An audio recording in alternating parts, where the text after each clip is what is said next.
What if you could knock on the door of the life you never lived? I don't mean figuratively, I mean literally walk up the front path, rap your knuckles on the door, and have it be answered by, well, you. Version of you that took that job in another city, or never broke up with your high school sweetheart, or actually pursued that wild dream of becoming a professional beekeeper. For a moment, let's throw the rulebook of reality out the window. Let's pretend that for every choice we make, a new reality branches off, creating infinite versions of our world. Let's talk about parallel universes. Not as a dry physics concept, but as the ultimate playground for the imagination. A place that might just hold the key to understanding the incredible life we're living right now. I'm Danny, and this is a new Thinking Out Loud episode from English Plus Podcast.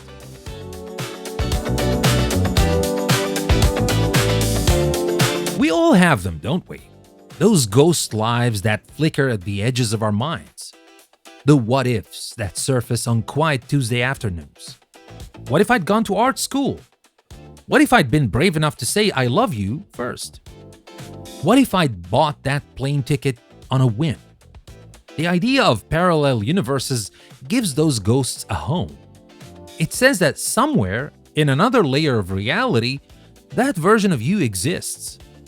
They are living, breathing, and dealing with the consequences of that choice. So the first question is, who would you visit? Would you seek out the successful, glamorous you? The one who wrote the bestseller or sold the startup? Or would you be more curious about the simpler you? The one who found a quiet contentment you sometimes crave? There's a strange kind of thrill and a deep terror in that thought. To see your own potential and your own failings reflected in your own eyes. Would it bring you peace? Or would it be the most profound form of self-torture imaginable? Okay, let's get into the delightful weirdness of it all. You've stepped through the cosmic doorway. You're standing on the street where you live, but the mailboxes are a different color and the air smells faintly of cinnamon for some reason. You see your other self. What's the etiquette here? Do you introduce yourself? I'm you, but from the timeline where we made a questionable fashion choice in 2024? Imagine the conversation. So, are we still allergic to shellfish? Do you also have that thing where your left knee clicks when it's about to rain? What if the other you is just better? They're fitter, they laugh more easily, their house is cleaner. The sheer, crushing awkwardness of meeting a version of yourself who seems to have their act together just a little bit more. Or worse, what if they're a total jerk?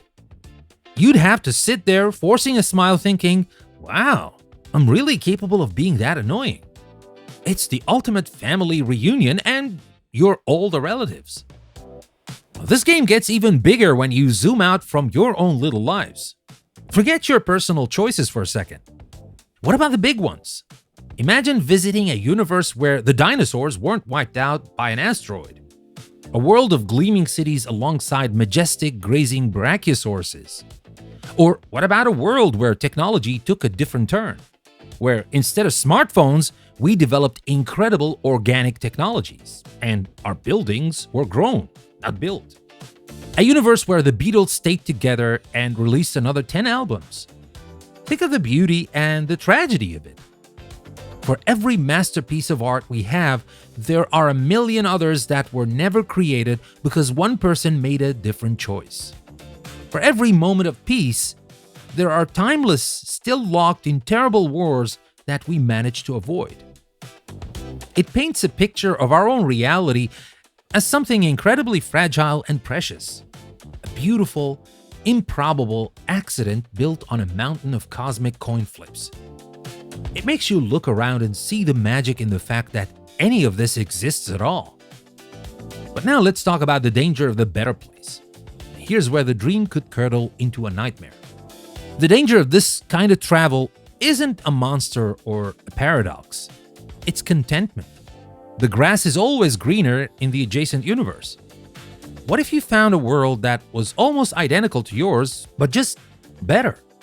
A world where that one mistake you can't forgive yourself for never happened, where that person you miss is still here. The temptation to stay, to abandon your own story and slip into a life that feels lighter would be overwhelming. And this is where the real question lies. What makes a life yours?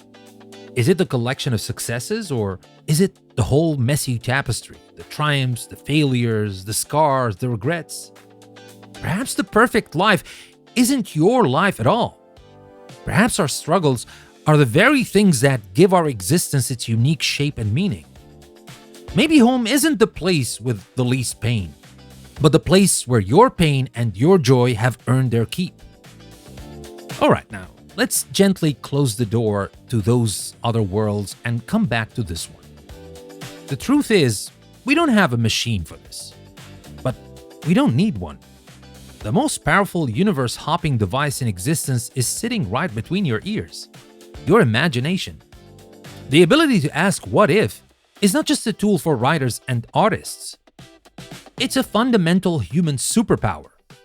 We can use this very same thinking to inject a little bit of that magic into our everyday reality. The next time you're stuck in traffic, look at the person in the car next to you.